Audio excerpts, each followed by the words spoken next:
Hello focus. अभी recently Chhattisgarh लोक सेवा आयोग, जिसको आप सभी लोग सीजीपीएससी या छत्तीसगढ़ पब्लिक सर्विस कमीशन के नाम से जानते होंगे, इन्होंने ऑन 1 जून 2023, जो कि हमारी कल की डेट थी, इन्होंने एक डिटेल्ड एडवर्टाइजमेंट पब्लिश करा है रिगार्डिंग रिक्रूटमेंट फॉर जजेस।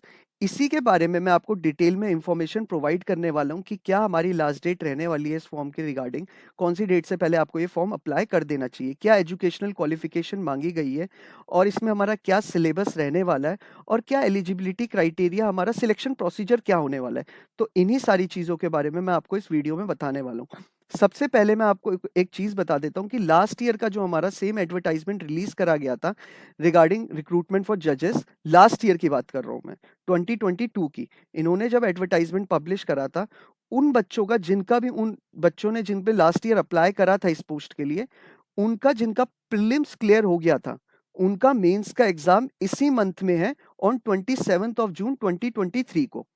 तो जो बच्चे इस साल और इस मंथ में जो मेंस देने वाले हैं, लास्ट ईयर के एडवर्टाइजमेंट में जो प्रीलिम्स में सिलेक्ट हुए थे लास्ट ईयर के, वो लोग इस जून को जो मेंस देने वाले हैं, मेरा मानना ये है कि उन बच्चों को भी इस फॉर्म को अप्लाई करना चाहिए। इवन दो भगवान करे आपका इसी बार हो जाए, एडवर्टाइजमेंट में आपका एडमिशन हो जाए, बट स्टिल मैं चाहूंगा कि आप लोग इस वाले फॉर्म को फिर भी अप्लाई कर दें। इन केस अगर आपका नहीं होता है तो आपके पास एक और चांस रहेगा, अपना नई प्रिपरेशन आपको ना करनी पड़े, आप डायरेक्टली इस फॉर्म का आपने अप्लाई कर रखा है और आप अपना सीधा प्रीलिम्स और मेंस दे सकते हैं। तो ये मुझे लास्ट ईयर के बच्चों को बताना था, लास्ट ईयर जिन्होंने एडवर्टाइजमेंट को देख के अपना फॉर्म फिलअप करा था और इस साल मेंस लिखने वाले हैं, उनके लिए था कि आपको ये फॉर्म अप्लाई करना चाहिए। तो जो अभी बच्चों को मैं बताने वाला था, सबसे पहले हमारी लास्ट डेट है इस फॉर्म को अप्लाई करने की 24 जून 2023, 12 बजे से पहले, रात 12 बजे से पहले 24 जून में आपको ये फॉर्म अप्लाई कर देना है, और इस फॉर्म का रजिस्ट्रेशन 5 जून 2023 12 बजे के बाद शुरू हो जाएगा। तो 5 जून मतलब 20 दिन का फॉर्म 20 दिन के लिए फॉर्म निकाला गया है, 5 तारीख से लेकर 24 तारीख तक। तो आपको ये फॉर्म अप्लाई कर देना है, विद इन 20 डेज आपको अपनी सारी फॉर्मेलिटीज खत्म कर देनी है। तो इसमें सबसे पहले हमारी कितनी वैकेंसीज निकाली गई है, तो हमारी वैकेंसीज निकाली गई हैं फॉर अनरिजर्व्ड कैटेगरी 21 वैकेंसीज निकाली गई है। एससी शेड्यूल कास्ट के लिए जो वैकेंसी निकाली है वो 6 निकाली गई हैं, और जो शेड्यूल ट्राइब के लिए निकाली गई हैं वो 15 निकाली गई हैं। तो और जो ओबीसी अदर बैकवर्ड क्लास के निकाली गई हैं वो 7 निकाली गई हैं। तो पूरा टोटल मिला के हमारी वैकेंसीज होती हैं 49। तो इस बार जो वैकेंसीज निकाली गई हैं वो 49 वैकेंसीज निकाली गई हैं। तो आपको इन 49 में से आप जिस भी कैटेगरी से बिलोंग करते हैं, आप उस फॉर्म को उस कैटेगरी से भर सकते हैं। आपका जो इसमें पे ग्रेड रहने वाला है वो 77,840 रुपीज से लेके 1,36,520 रुपीज होने वाला है। क्योंकि एडवर्टाइजमेंट पूरा हिंदी में है, तो इसलिए मैं आपको और अच्छे से बताना चाह रहा हूँ। तो सबसे पहले हम देख लेते हैं इसमें आगे कि हमारा इसमें एज क्राइटेरिया क्या बोला गया है। जो एज क्राइटेरिया इसमें रखा गया है वो रखा गया है आपका फॉर जो एससी, एसटी, ओबीसी, और जो ओबीसी में नॉन क्रीमी लेयर से बिलोंग करते हैं, उनके लिए मैं पहले ही बता देता हूँ, जो एज रिलैक्सेशन रखा गया है वो 5 साल का रखा गया है। ठीक है, एससी, एसटी, ओबीसी, ओबीसी में जो नॉन क्रीमी लेयर से बिलोंग करते हैं उनके लिए 5 साल का एज रिलैक्सेशन दिया गया है। अनरिजर्व कैटेगरी के लिए 21 साल से लेके 35 साल तक के लिए बच्चे ये अप्लाई कर सकते हैं। जो 21 साल से बड़ा है और 35 साल से छोटा है, वो इस फॉर्म को अप्लाई कर सकता है, वो इसका पार्ट बन सकता है, इसमें प्रीलिम्स और मेंस का पार्ट बन सकता है। तो और अगला जो चीज मैं बताना चाहता हूँ, जैसे मान लीजिए कोई लड़की है या कोई औरत है, वो इस फॉर्म को अप्लाई करना चाहती हैं, तो उनके लिए 10 इयर्स का रिलैक्सेशन दिया गया है एज में। इट मीन्स आपका 21-35, 21 to 35 तो सबके लिए, अनरिजर्व कैटेगरी है वो सबके लिए। 21 to 35 अगर कोई बच्चा एससी, एसटी, ओबीसी, ओबीसी में नॉन क्रीमी लेयर से बिलोंग करता है, तो उसके लिए 5 साल अलग एक्स्ट्रा दिए गए हैं। तो इट मीन्स उसके लिए 21 to 40 ईयर्स ऑफ एज हो गई कि वो इस फॉर्म को अप्लाई कर सकता है। और जो वुमेन है उनके लिए 10 इयर्स का रिलैक्सेशन दिया है, मतलब इट मीन्स उनके लिए 21 to 45 ईयर्स ऑफ एज हो गई। वो लोग 21 to 45 के बीच में अगर लाए करते हैं तो वो इस फॉर्म को अप्लाई कर सकते हैं। अब इसमें बोला गया एक कैटेगरी और बनाई गई है कि छत्तीसगढ़ गवर्नमेंट के जो एम्प्लॉयज हैं, वो लोगों के लिए 3 साल का रिलैक्सेशन दिया गया है। इट मीन्स उनके लिए 21 to 38 ईयर्स का, अगर आप 21 साल से बड़े हैं और 38 ईयर्स से छोटे हैं, तो आप इस फॉर्म के लिए अप्लाई कर सकते हैं। तो एक बार फिर से मैं बताता हूँ, 4 कैटेगरी बनाई गई हैं। सबसे पहले unreserved 21 to 35, SC, ST, OBC के लिए, ओबीसी में जो नॉन क्रीमी लेयर है उनके लिए 5 साल का रिलैक्सेशन दिया। इट मीन्स उनका 21 टू 40 इयर्स एज हो जाता है।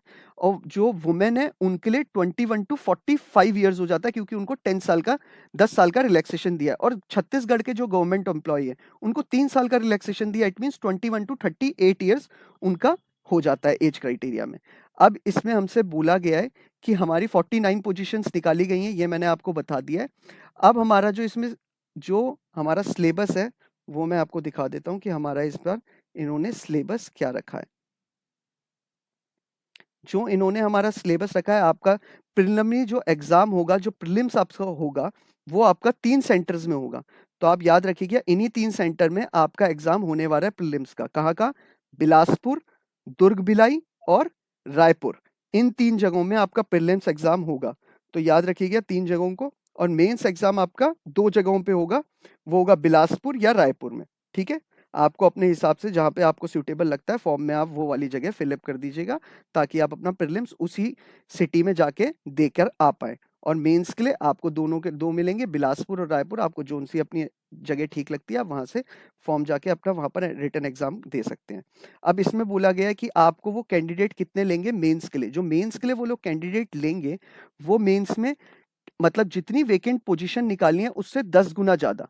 मतलब 49 वेकेंट पोजीशन निकाली है, तो मतलब 10 गुना ज़्यादा, मतलब 49 इंटू 10, मतलब वो मेंस में 490 बच्चों को मेंस के लिए क्वालिफाई करेंगे। तो आपको याद रखना है कंपटीशन बहुत होने वाला है। 490 बच्चे ही सिर्फ मेंस के लिए क्वालिफाई करेंगे।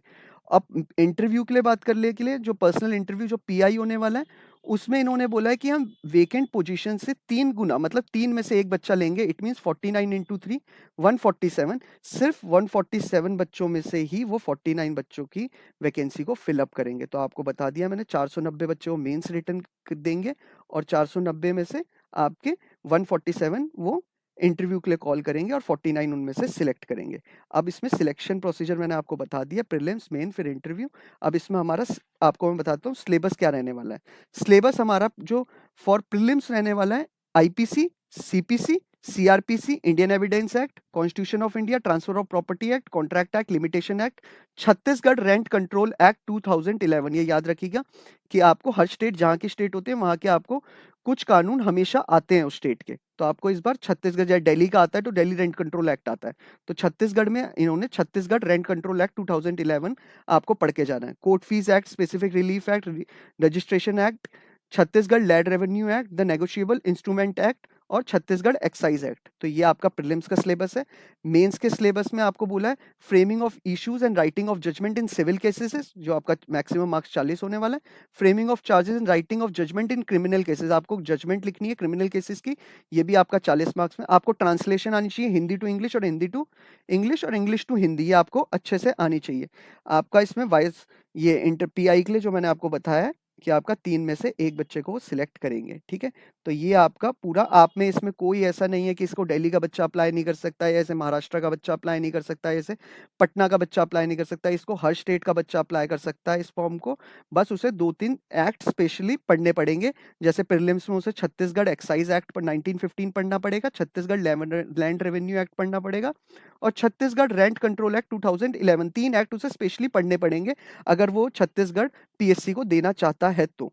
तो ये, और आपको मैंने लास्ट डेट एक बार फिर से रिमाइंड करा देता हूँ, लास्ट डेट 24 जून 2023 12 बजे से पहले आपको ये फॉर्म अप्लाई कर देना है। अगर आपको ये वीडियो पसंद आई और अगर आपको कोई भी किसी भी तरीके की ये फॉर्म फिलअप करने में प्रॉब्लम आती है, तो आप नीचे कमेंट बॉक्स में लिखिएगा।